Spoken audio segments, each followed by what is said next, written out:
Welcome, everyone. We're Somos Tech, and we're excited to have you here in our Meet Your Community virtual event.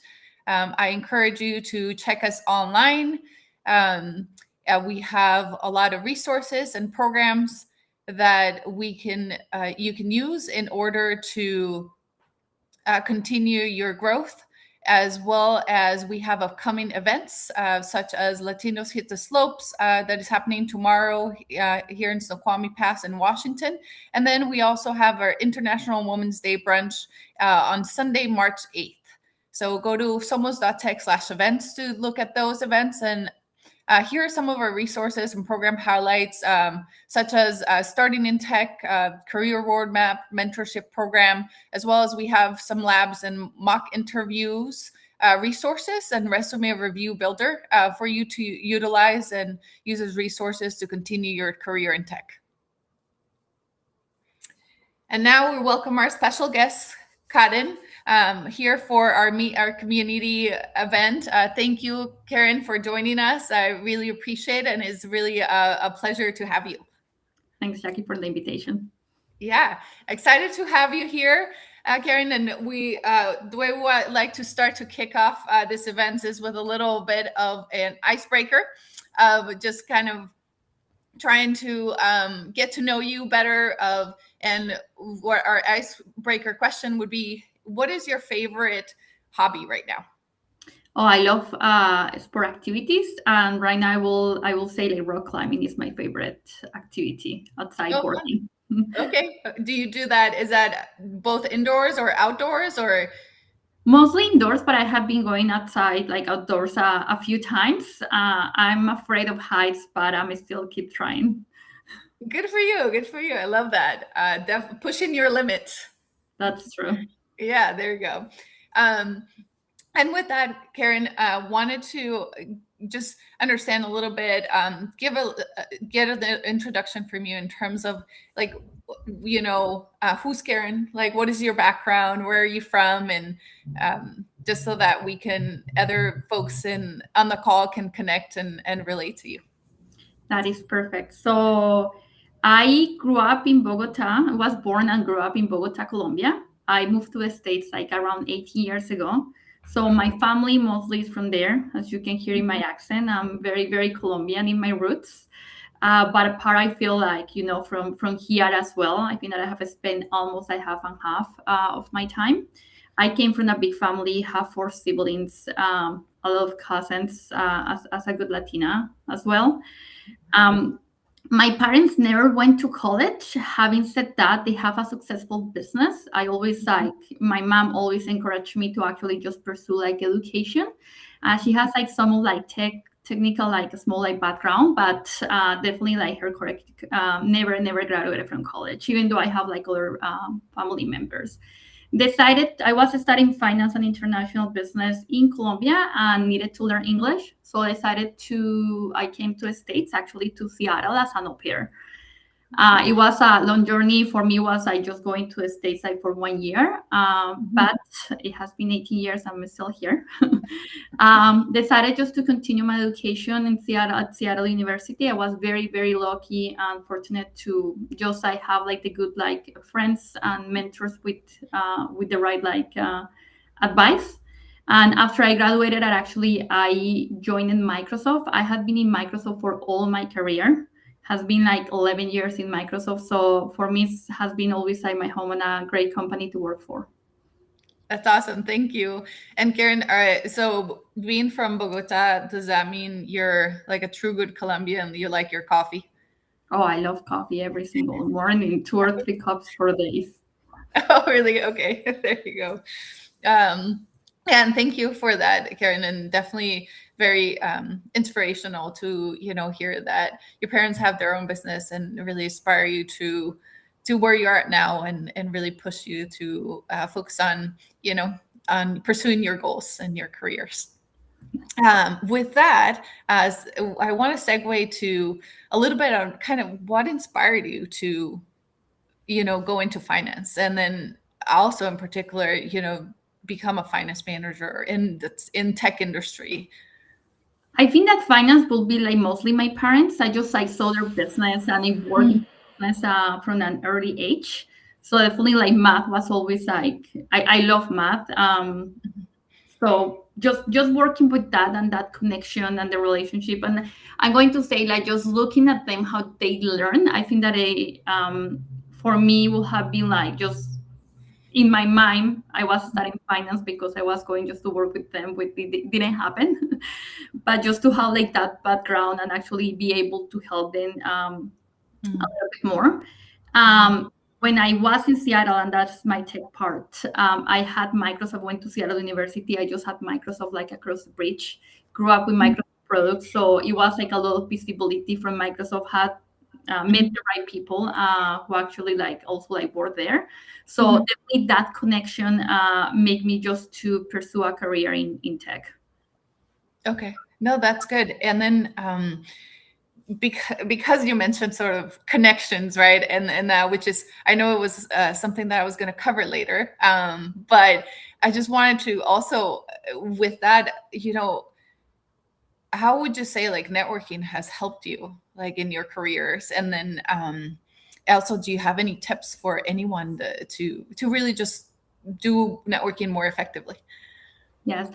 I'm going to say it has helped me a lot. The way that I started at Microsoft, I was in this program called FRP, Finance Rotation Program, and it's an early career program for people just out of college. Mhm. I applied to a scholarship, and that's how I actually like got to meet the hiring like manager for the program, and that was through like networking. I knew about that. I was very involved with the Alpha, that is Association for Professional Latinos. So didn't feel like very comfortable. I'm still until this day. I don't feel like very comfortable like go on network and just like start like talking around people. Mhm. But I think that I just decided like I needed to that. I Mhm. not only I ended up in Microsoft just because of networking, but also I had made like a really good friends. Just like exposing yourself. Um, Usually when I try to go at network, I try to do it without agenda in mind. And of course, you Mhm. always have a purpose, but it is good just to meet a person like on a story, asking questions, and trying just to get something from that person, that particular interaction. I love like one-to-one. So if I meet Mhm. a person, at least I'm trying just to learn something about like that person background. I think that when you do it like without an agenda, it just sounds like, or it looks more genuine that Mhm. just go with that list of like questions to ask. Um, Mhm. I Mhm. Yeah, but definitely like networking and especially for us as a Latinos, I think that is very very important just to go there and start speaking with people. Yeah, no, I love that, and I think that's something too. When I go back home and visit my family, I feel like it's so much easier to just talk because everyone just wants to talk to you everywhere you go, like on the street, if you're, at a cafe or anything. It's just, and I think it's funny how back home for me is just a lot easier to just talk to people and, like you said, not have a plan and just be more genuine and create those connections. And here sometimes I feel like, oh, it's like I have to have a list of questions, and and if I don't come prepared, it might not look like I'm interested, or so it's thank you for that, because I think it brings back that authenticity and just kind of having genuine connections, which is very important. And especially like yeah, being from another culture, you just can feel that differentiation between the just going back home, as you were mentioning, Jackie, with your family than here in a more professional environment. Exactly. Yeah. Yeah. No, and that's a good point. And now, um, are there so Karen, I think in to summarize and maybe and also make sure I didn't miss anything. So in terms of like tips for networking, one of the main things is just to like be open to reaching out to folks, and just be having more of like a genuine conversation, and not being so focused on having like a set of questions that then if you don't have those questions, it kind of sets you back and holds you back maybe from even just coming up and just saying hi and asking kind of about their life. Yeah, exactly. Just like first one will be just go to events at least like once per month. If it Mhm. is too much, like once per quarter, but at least I just go. It's like, even though it can be in your own company, your own school, like, like they're like meetups, Mhm. evites. So there are like so many events, and you Mhm. just decide just to go to one, and just say hi, as you mentioned it. Yeah, yeah. No, that's awesome. I love that. Yeah, and so, and which is great because yeah, with events, definitely like on the slides earlier, definitely encourage folks to, if you missed this event, at least go to the next ones that we have scheduled, and then start making those connections, just like Karen has through her trajectory as well. Um, Now, going back a little bit, I wanted to kind of just for folks that are just curious about, hey, what is a finance manager, senior finance manager at Microsoft does, and can you kind of walk us a little bit through just like a high level day to day look like for you? Yes, I think that it depends of the time of the year. Right now, I'm like in planning mode. Mhm. So this is my job right now, consists in understand like revenue and set targets for the next fiscal year and split that number worldwide. And you just need to, like, kind of like, it sounds like very straightforward, but you just need to split it like with a set of principles.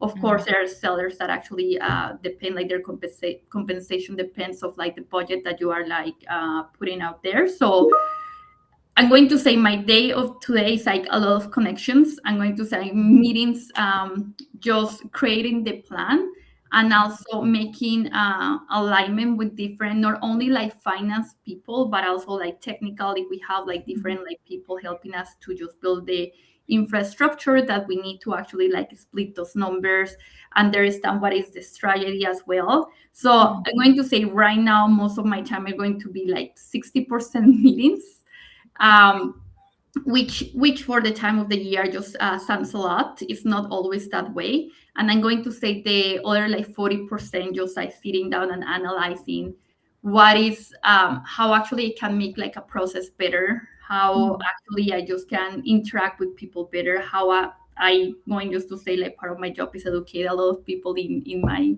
my expertise. So actually how I can help others to learn and actually like grab the information that I have learned like throughout the years. I'm going to say like working, best part of my work is always has been like just working with people, especially Mhm. within Microsoft. I'm still like amazed how my coworkers or business partners are so thoughtful and I'm going to say smart, and they always go like above and beyond, and they care about the business. Yeah, thank you. Yeah, and sounds like you're focusing heads down on planning before you can start the execution. And hopefully, does execution give you a little bit more breather? Yes, that's our summer time. Like Oh, perfect. our summer time is our quiet time.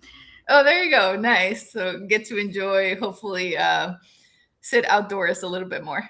Yeah, Yeah, 100%.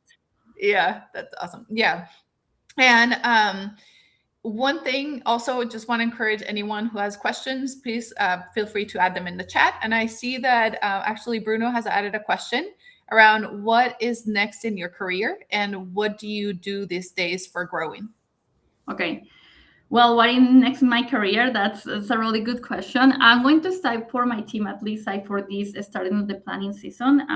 They know that I would like to learn. Like I'm still like between like learning a little bit more for the field. So in my current position, I work like worldwide, meaning like supporting like across the world. But I would like just to go to the field and learn how we sell our products directly, less from a little like corporation. And also, I would like to learn that directly from the business. I think that at some point in my career, will consider to move directly into the business part. We support them. We have like great business partners in the business, but definitely how they build strategies different from the other side of the table. So I'm going to say like those two aspects. I would love to learn, and Mhm. definitely like have the knowledge or the background to actually like achieve those. Um, and how I set to grow, I'm going to say like first we have like a lot of trainings within the company. So be selective on how you just take those trainings because it can be overwhelming as well. That's number one. And number two, and this is my favorite part, like learn from my coworkers. Mm, I'm going to say that there are some of my coworkers who are really savvy, and they just try, just make like a lot of errors. So they like to share what they have learned. I mm, think for me that's the best way. Just like they set up trainings, I definitely like take time for those trainings and learn directly from there. They already like went through the process, and especially when I'm super busy, they went through the process of learning, and they just want just to teach you. So this is I'm going to say like a perfect, a safe environment to learn and keep growing. yeah, no, thank you for that, Karen. And I think it's also a perfect opportunity with what you were talking about earlier of building those stronger connections and networking and really and even just having like a genuine reason to connect and talk about something that you both have in common, right? Because it is this like a same problem that maybe you're trying to tackle or look at, so it's definitely a great opportunity for connections. um and let's see, no, okay, I don't see any other questions. Thanks, Bruno, for asking that one. Oh, I see Erica as, what suggestions would you give someone that wants to break into tech? Try to meet with someone who is already in the industry, and especially in the if you are in finance or you are like technology, and someone who is in like that part of the business or the company. I'm going to say number one, it's like keep making connection with those people. Sometimes if you don't know anyone, like just sometimes I have met with people who just send me like I'm going just to say like message through LinkedIn. If I Mhm. have the time, I'm going to say yes, I will give you like 15 minutes of my time, just to help you a little bit more, just trying to understand what that person is pursuing on. I'm going to say that. And the second one, I think that with all related to AI, just be prepared about it, just keep learning. It's a fast environment, so what else can you just bring to the table? I think that knowing how to use those tools are very, very important, and that's something that can help you to if you want to pursue. I think that this is more like not only for tech, for other industries, but I'm going to say Mhm. like very specific for tech related, just to know like those tools and how to be more proactive with using them. Awesome. Yeah, thank you, Karen. And everyone, just also note, if you want to connect and reach out to Karen, don't be shy. Reach out to her and say hi, and maybe she can, who knows, she can open a lot of doors.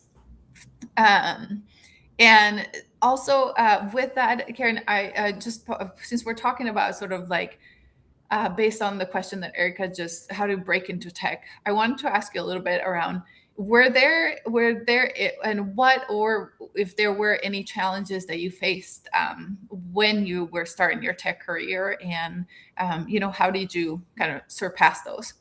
Mhm. I'm going to say that the two main challenges that I'm going to say that I faced, and I think that it happens to all of us, it was like the imposter syndrome. Mm, Uh, like coming out of college, it was I didn't know anything. I just I just need like the basics, but I have that willingness to learn, mhm, and it was in combination with cultural shock. I didn't mm, have anyone to actually like, or of my family who actually was in a corporation or in an American corporation, to be more precise. yeah. So definitely that like not knowing what to do and not be very vocal about it. I think that at the beginning I was more concerned about like making mistakes, so I tried just to be a little bit more quiet, try Mm, to my work, trying to learn as fast as I could, but without like advocating for myself. Just because I think that it's like I don't want to make mistakes. Maybe they're just going to like find out that I don't belong here. Um, yeah. yeah, and without knowing, I think that the way that I overcome it took me a while. I'm going to say like I was like slow learner in that front.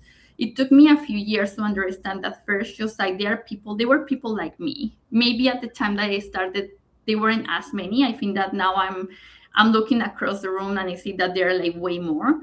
Mhm, And first looking at, and not only people who actually look like you, like other people who came from different backgrounds and can yeah. help you, and just like listening to advice.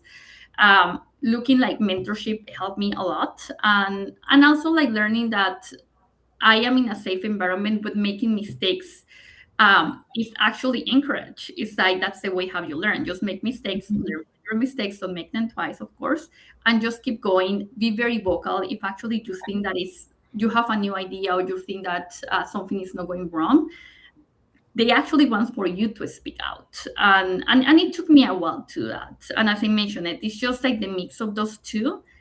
and and something that I love about being in Microsoft is like when I'm in meetings, I just listen people from like with different accents, like different backgrounds, living in different like parts of the world. So as users just help us just to integrate us more. And when you just learn that is okay to speak out, I think that for me was like the main change that I did, like being more vocal, instead of like being quiet as I think that I was at the beginning of my career. Yeah, no, and it's it's sort of comforts me a little bit that you were also like, because I also did that, but then at the same time I was like, oh, I wish I had that person to walk me through it and just force me to speak up a little bit more, because like what you said, Karen, right, is I've seen a lot of times where even just myself, right, like I was very shy at the beginning, and then there was ideas that we were holding on to because we were scared to share, and then maybe a month later maybe someone else comes out with that idea and that's the one, right? And so then it's one of those things, like you said, it's like, okay, what really could go wrong? Okay, maybe you made a mistake but you learn from it, and now you're able to kind of progress faster. So I think I love that about just speaking up, and because that it gives you the opportunity to learn, and kind of adapt faster. That's true. Yeah, so thank you. I love that. And I see that we have another question from Alva. What advice do you give to seniors graduating this spring, coming from someone who doesn't have as many connections? I think that, as I mentioned at the beginning, there are like plenty of events. I feel like, Jackie, you're organizing two more. So just go there, start talking to people. You will believe that you don't know enough. When I moved here, I didn't know anyone. So I just started going to events, and I mentioned it one more time, just try just to create genuine connections. I think that especially when you are graduating and in the environment that we have right now, but there is like the competition is really, really high. Going to say just at least I'm meeting that person in a networking event that helped you through guide. I'm going to say that's number one. Number two, see what companies or what next step you want to like after graduation. I will suggest that to like early in your senior year. And Mhm.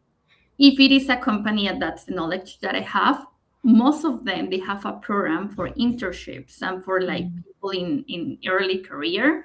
So just learn about like what programs do they have, what are the deadlines that they have, how actually you just can just create your resume to actually build like this strong written statements of the person who you are, and actually how you can just um, be able to actually like present that resume to the business. So I think that you do your homework and just go to events and keep showing up. Believe me, like professionals, including myself, I love to talk to students and trying to help them guidance at the best of my capabilities. Yeah, and thanks for sharing that, Karen. And yeah, Alva, that question definitely I would take very seriously what Karen gave as an advice over here, because I definitely, looking back, like I honestly wish I had asked that to someone and I would have gotten Karen's response, and I would have gone and done that, and just make connections and put myself out there more. Go So to ski tomorrow. That sounds fun. yeah, exactly. And we got, hopefully it looks like we got a little bit of fresh snow, so hopefully it'll be better than it was a couple weeks ago.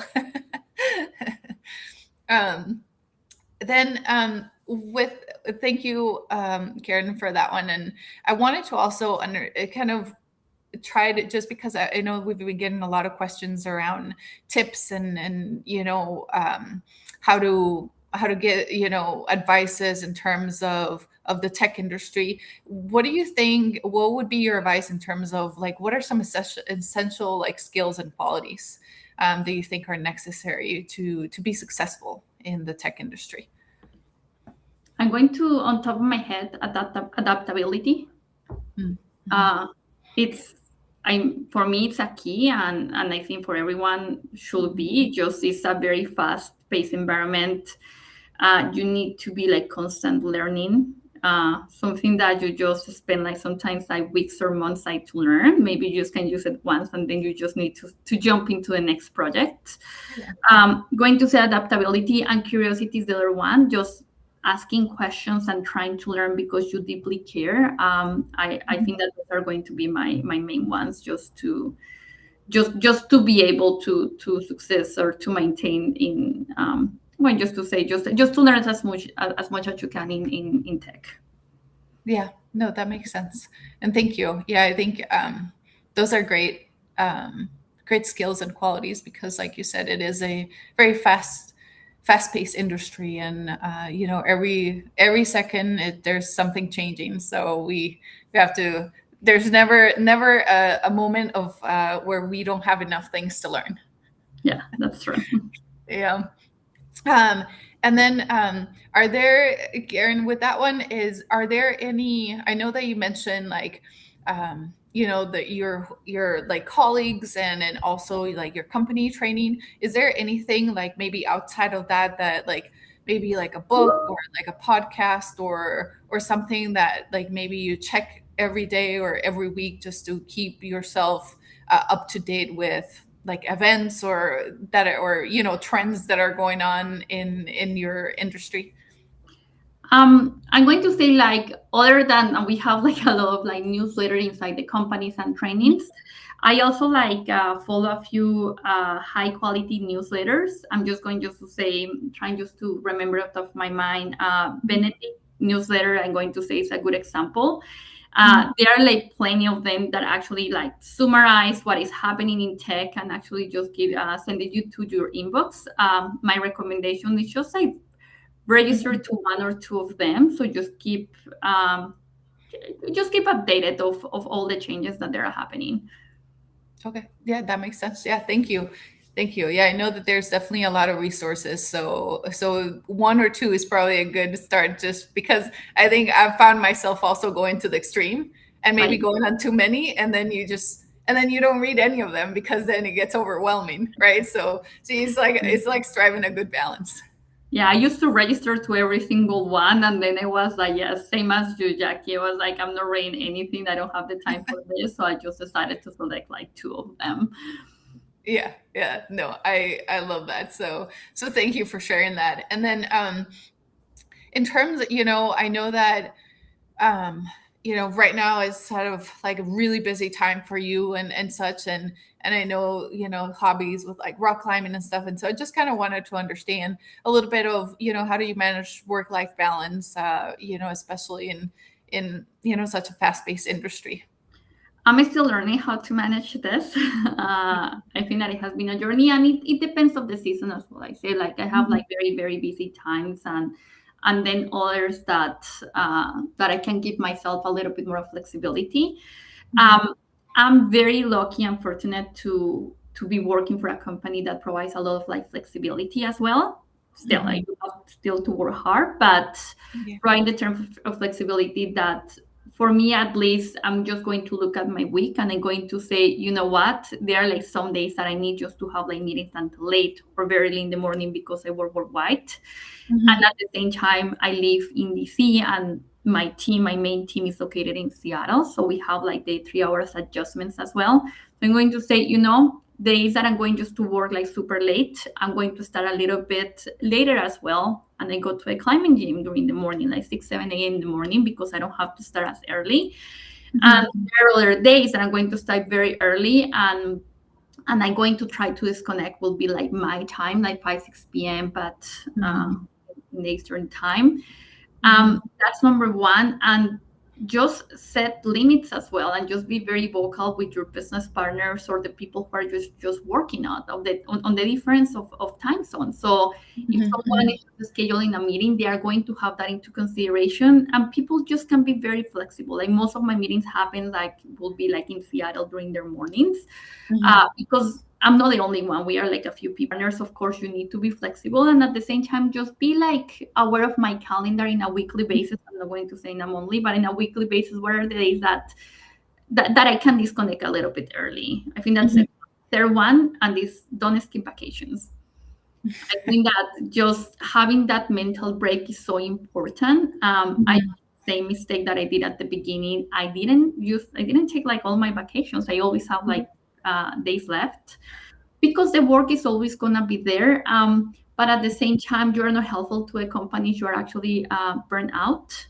So mhm. just take your vacation, disconnect 100%, and be mindful when you just take the vacation as well. But I'm going to say those three aspects in getting a better like work life balance has Yeah. worked so far. But as I mentioned, I'm still learning. Yeah, yeah. I think like you said, Karen, right, is like you kind of have to look at it on a week to week, and also like depending on where you are in, like, especially right, like finance could be different than like product or cybersecurity or marketing, right? So it just kind of, I think you have to sort of be, like you said earlier, right, having that adaptability and just being able to kind of revision that on a day-to-day basis. And I see actually we have another question from Yahir. It says, building on that question, what advice would you give to students who start their career? I admire your work. uh, you need to create a reputation early on in your career. Mm-hmm. So if you have worked with colleagues or like with people like over time, you already have like that reputation, or you just can say like, it's a hard worker, smart, going step out and beyond. But I'm going to say early on, just like work, definitely, like you always should be working the extra mile, but especially early in career, Mm-hmm. ask as many questions as you can. I think that that's like another mistake that I made because I didn't want to sound like silly with some of my questions. People know that you are like that you don't know, that you have that willingness to learn. So as many questions as you can, doesn't matter, you made mistakes, you are in the right safe environment to make mistakes when you are early in your career. Like that's when people actually understand. It's like, this person has been like out of college for 1-2 years, so I'm going to give them like a pass. So main two, just be consistent with your work, ask Mm-hmm. questions, don't be afraid of making mistakes. And just going to summarize, it's just to create like a base or a foundation of like a good reputation. Yeah, thank you. And that is so true. That is so true. That is the opportunity to ask all the questions and get a pass because you're new. So that's yeah, I totally agree with that. And then actually based on that, Garen, just because we've touched on this a little bit, I wanted to ask a little bit around like what is something that you would say sort of to your, you know, I wouldn't say younger self, but like maybe you yourself like 10 years ago, right? Of like in terms like of an advice or things that you're like, hey, these are some things that you must do, and then here are some things that I would highly encourage you to avoid. Just I know we've touched about it, but just like in Yeah, summary. I'm going to say one thing that I would like just to touch one more time is just advocate for yourself. Mm, It's just like you need to be your best promoter, and sometimes I'm going to say cultural, going to say like being a Latino, we don't speak about ourselves. It's like we tend to say like, and as a woman we tend to say we did that.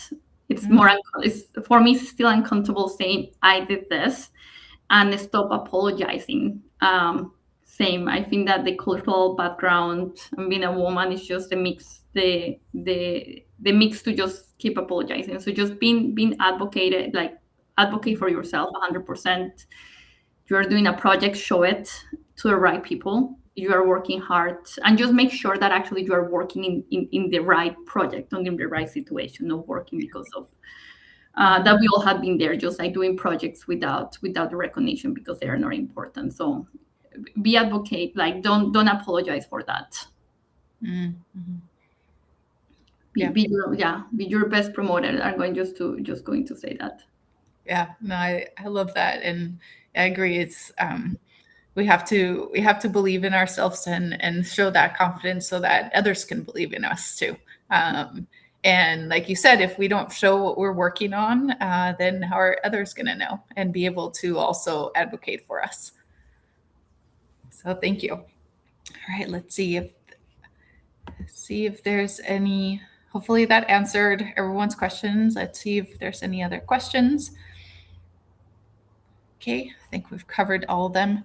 And then one of the things the sort of just to really kind of close us up here, Karen, want to thank you a lot for this session.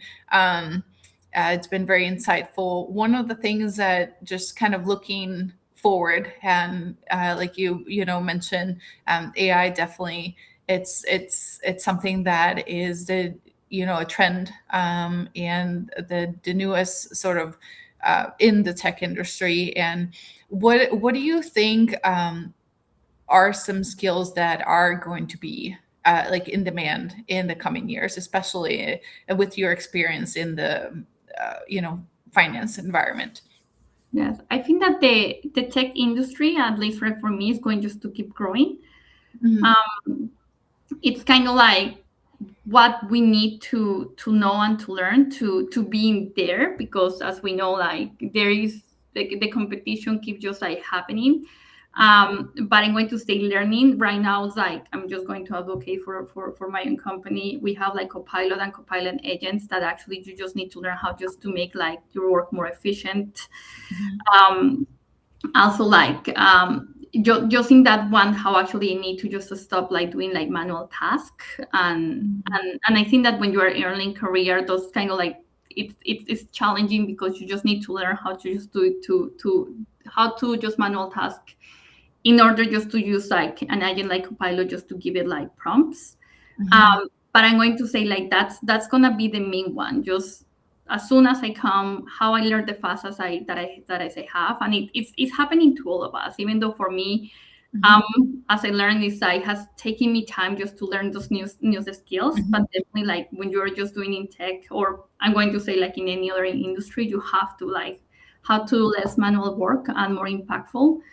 I'm going to say like that's the main one. Yeah, because tech will continue growing, and definitely like it's a little bit challenging just to keep the pace. But just make your own homework, like every single week you're going to dedicate like 1 or 2 hours of learning.